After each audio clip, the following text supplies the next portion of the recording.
사기가 오른 북베트남 공군의 미국이 조종사들은 미 공군의 폭격을 방해하기 위해서 요격 전술을 더욱 진화시키고 있었으며 다양한 요격 패턴을 구사하며 미 공군 공습부대를 노리고 있었습니다. 미 공군 공습부대 선두에 진입하는 체프 살포팀을 요격해서 방공망 교란 작전을 와해시키려는 전술을 사용하기도 했으며 미국이들을 2개 편대 이상 투입하기도 했는데 각 편대는 시간차를 두고 공습부대 외곽을 공략하거나 미 공군 공습부대가 폭격을 마치고 물러날 무렵에 연료가 떨어져가는 미 공군기들을 추격해서 끈질기게 물고 늘어지기도 했었죠.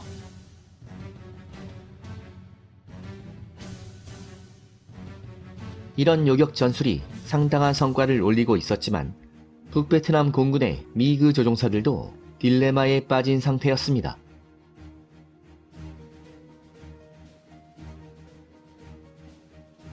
미 공군 공습부대는 전체 전력 중에 한두 대가 요격에 걸려 손실되더라도 폭격 임무를 지속하고 있었으며 결국 공습작전을 성공시키는 경우가 대부분이었던 것입니다. 요격작전의 최종 목표는 폭격을 방해하는 것이었으므로 미국이들의 게릴라 전술은 궁극적인 목표를 달성하지 못한 셈이었죠.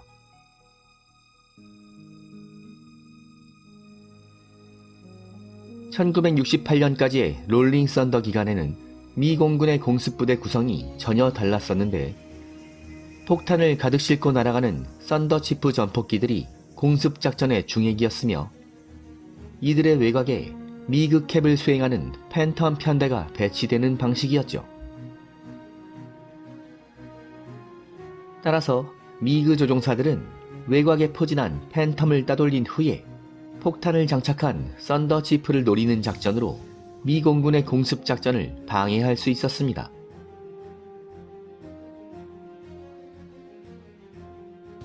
하지만 1972년의 라인베커 작전에서 미 공군 공습부대는 아이언 핸드 팀을 제외한 공습부대 전체가 F4 팬텀이었죠.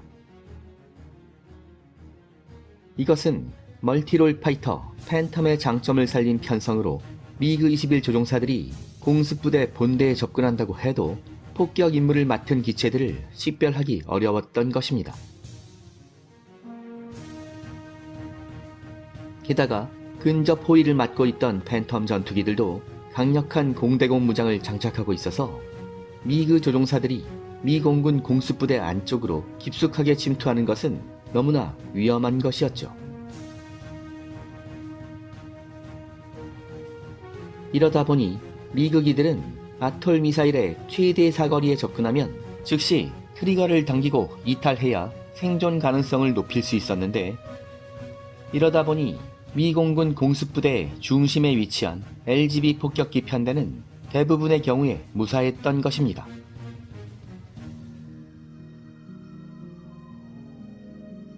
북베트남 방공군은 어떻게 해서든지 공습을 막아내고자 필사적으로 응전했지만 미군의 강력한 항공전력 앞에는 중과 부적이었죠. 72년 6월 19일부터 3일 동안 하노이 북부에 위치한 샘 사이트들이 미군의 맹폭에 노출됩니다. 불과 3일 만에 최소 100군데가 넘는 샘 사이트가 파괴돼 버렸으며 이로써 하노이 근처의 방공망에 커다란 구멍이 뚫리게 됩니다. 폭격으로 인한 피해가 극심해지자 북베트남은 소련과 중공에게 보다 강력한 지원을 호소합니다. 하지만 미국과의 관계 증진을 도모하던 두 강대국은 시큰둥한 상태였으며 북베트남 측이 원하는 수준의 지원은 이루어지지 않고 있었죠.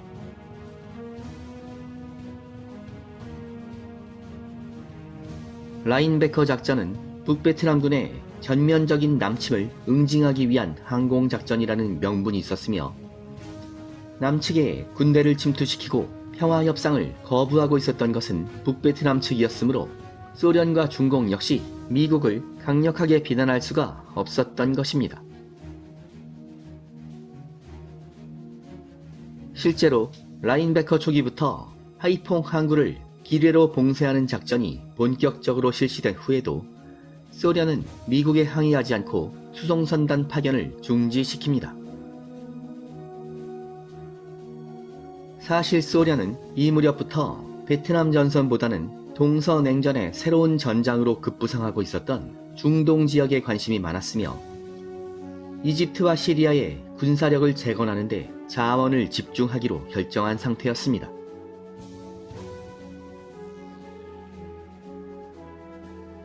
따라서 소련은 북베트남 정부에 미국과 평화협상에 응하고 적당한 선에서 전쟁을 끝내라는 시그널을 보내고 있었습니다.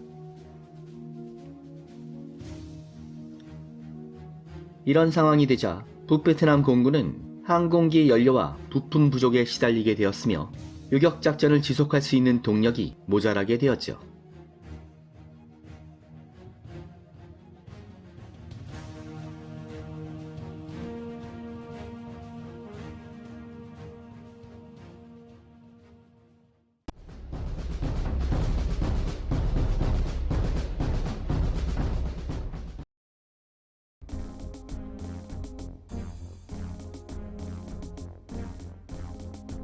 한편 72년 6월 중순부터 신출 규모라는 미그 21의 게릴라 전술에 말려들어 팬텀의 손실이 계속 누적되자 미 공군의 신경이 날카로워집니다.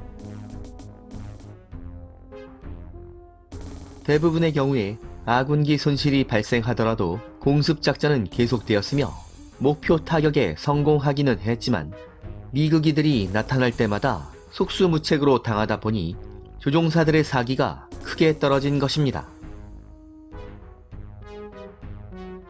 6월 마지막 주와 7월 첫째 주의 2주 동안 미그 21의 요격으로 팬텀이 무려 7대나 손실되었지만 미 공군의 격추 전과는 전혀 없었죠.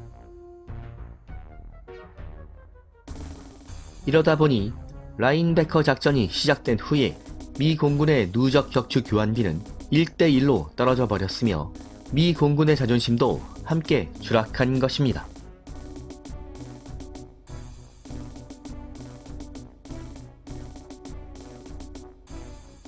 이 무렵까지 미 해군 팬텀 조종사들이 무려 16대 1이라는 화려한 성적표를 작성한 것에 비하면 너무나 초라한 것이었으며 미 공군의 공대공 전술에 심각한 문제점이 있다는 지적을 피할 수가 없었던 것이죠.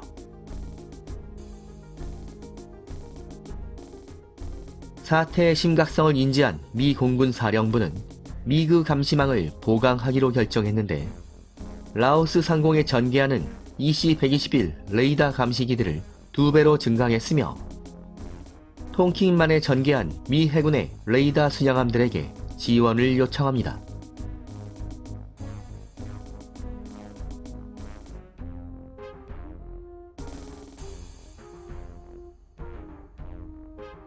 코드네임 디스코로 불렸던 EC-121과 미 해군의 레드 크라운으로부터 이중 감시망이 작동하자 미그 21의 조기 탐지 능력이 크게 향상되었죠.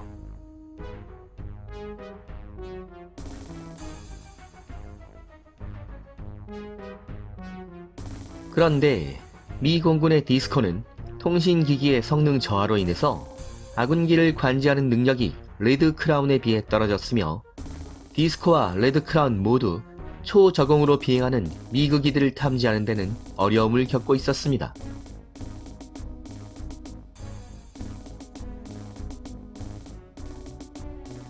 여기에 더해서 미그기를 원거리에서 차단하기 위한 미그캡 편대를 추가로 배치하고자 했지만 사용 가능한 컨배트리 시스템의 수량이 턱없이 부족했습니다. 이러다 보니 컨배트리가 없는 F4E만으로 구성된 미그캡 편대가 편성될 정도였죠.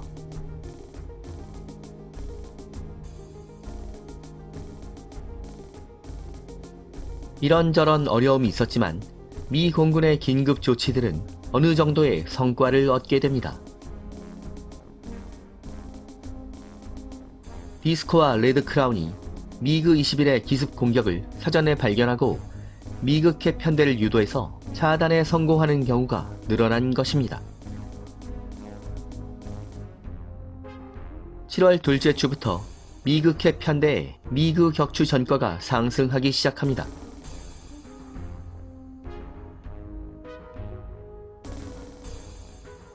(7월 8일에는) 스티브 리치 대위가 조종하는 F4E 팬텀이 하루 만에 2대의 미그 21을 격추하는 전과를 기록하며 오랜만에 미 공군의 격추 스코어를 늘릴 수 있었죠.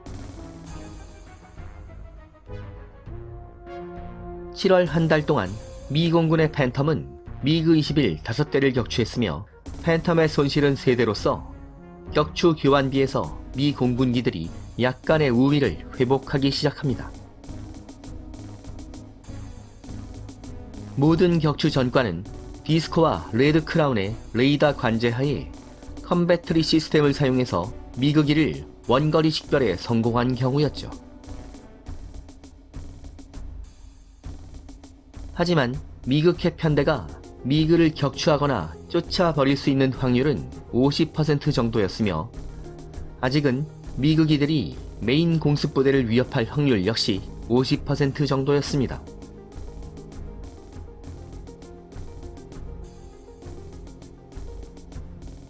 더구나 실전 무대에서 컴배트리의 위력이 입증되었지만 7월 중순에는 사용 가능한 컴배트리의 수량이 3세트로 감소하면서 미그 캡 편대를 편성하는 것이 더욱 어려워집니다.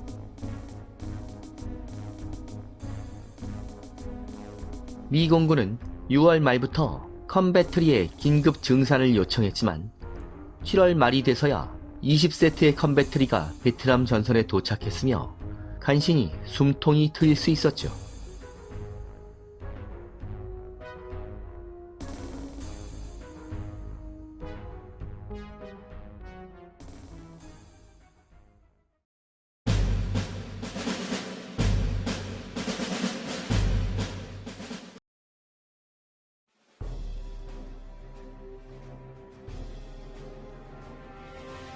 미 공군이 대응책을 강화하면서 북베트남 조종사들도 어려움을 겪게 됩니다.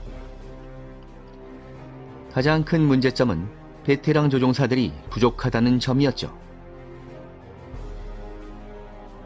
적은 숫자의 베테랑 조종사들이 신참들을 이끌고 위험도가 높은 요격작전을 반복하다 보니 전투 피로가 누적되면서 정신적, 육체적으로 한계 상황에 다다른 것입니다. 경험이 적은 신참 조종사들은 싸우고자 하는 의지는 높았지만 순간의 판단이 요구되는 인력이탈 전술을 완벽하게 구사하지는 못했으며 요격 타이밍을 놓친 후에도 즉시 이탈하지 않고 높은 고도에 머무르는 시간이 길어지면서 미 공군의 미그 캡 편대와 교전하는 경우가 자주 발생했으며 결국 희생되는 경우도 많았던 것입니다.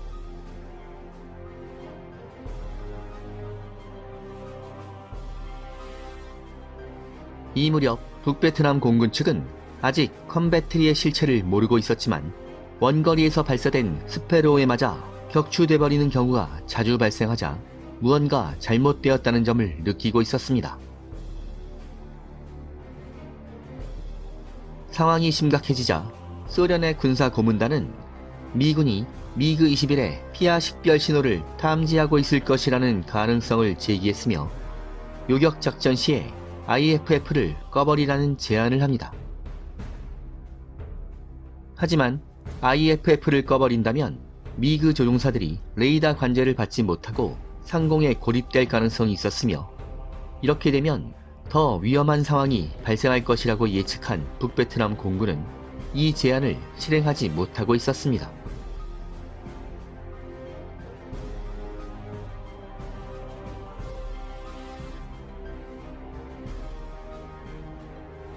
한편 미 공군의 최일선 지휘관들 역시 무언가 잘못되었다는 점을 뼈저리게 느끼고 있었습니다.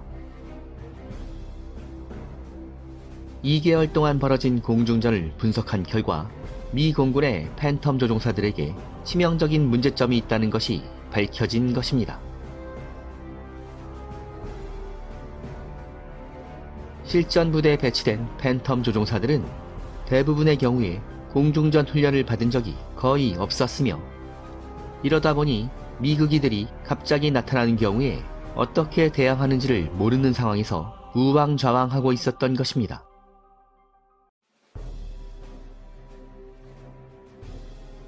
메인 공습부대 외곽에 포진하고 있었던 미그캡 편대 팬텀 조종사들만이 어느 정도의 공대공 훈련을 실시하고 있었지만 미그캡 편대를 제외한 대부분의 팬텀 조종사들은 냉정하게 평가할 때 전투기 조종사로서의 자질이 심각하게 모자란 상태였죠.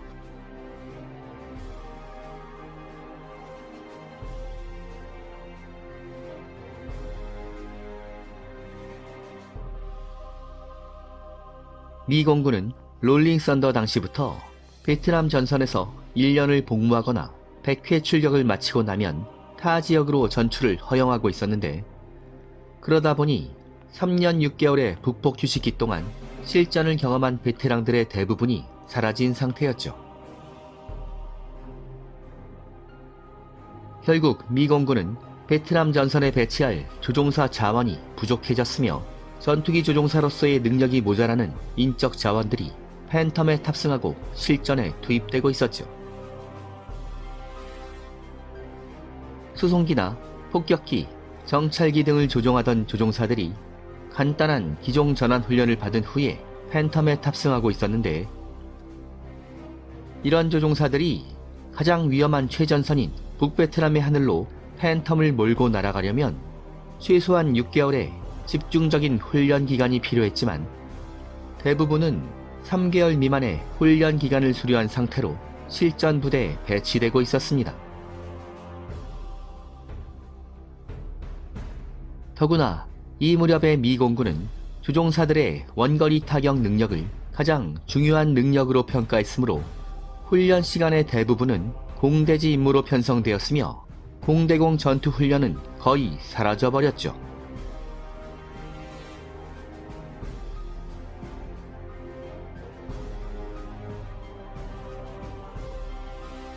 반면 미 해군의 경우는 A7 콜세어2와 A6 인트루더 공격기로 편성된 VA 대대와 F4 팬텀으로 편성된 VF 대대를 엄격하게 구분하고 있었으며, 공격기 조종사들은 대지 공격 임무만을 전념하게 하고 공대공 전투는 탑건 트레이닝을 수료한 팬텀 조종사들로 편성된 VF 대대가 전담하게 합니다.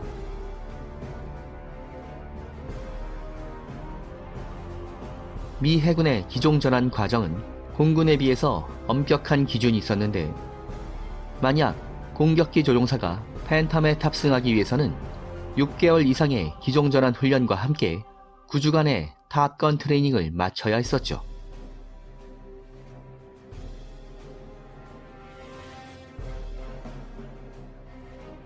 (1972년 8월이) 되면서 대선이 가까워지자 닉슨 대통령은 공습 강도를 강화했으며 북베트남 측에게 협상 테이블로 돌아올 것을 압박합니다. 미군의 폭격 작전은 북베트남의 전략 자산을 심각한 수준까지 파괴했으며, 위기를 느낀 북베트남 정부가 협상 테이블로 돌아오자 닉슨 대통령은 잠시 동안 공습의 강도를 늦추게 됩니다. 연료 부족과 조종사 자원 부족에 시달리던 북베트남 공군의 상황도 어려워지면서 미국이들의 출몰이 감소했으며 공대공 전투 역시 교착 상태에 빠지게 됩니다.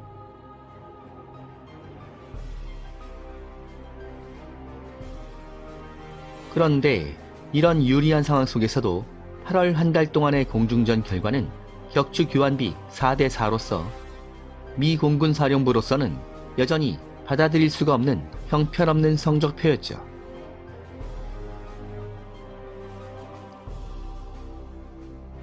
이 무렵에는 미 공군 사령부 역시 조종사들의 공대공 훈련 부족이 가장 큰 문제점이라는 것을 인식하고 있었지만, 또 하나의 심각한 문제점이 표면으로 떠오르게 됩니다. 라인베커 작전이 시작될 무렵까지 미 공군 팬텀이 무장하고 있었던 공대공 미사일의 신뢰성이 전혀 개선되지 않았으며 오히려 심각한 수준까지 떨어졌던 것입니다.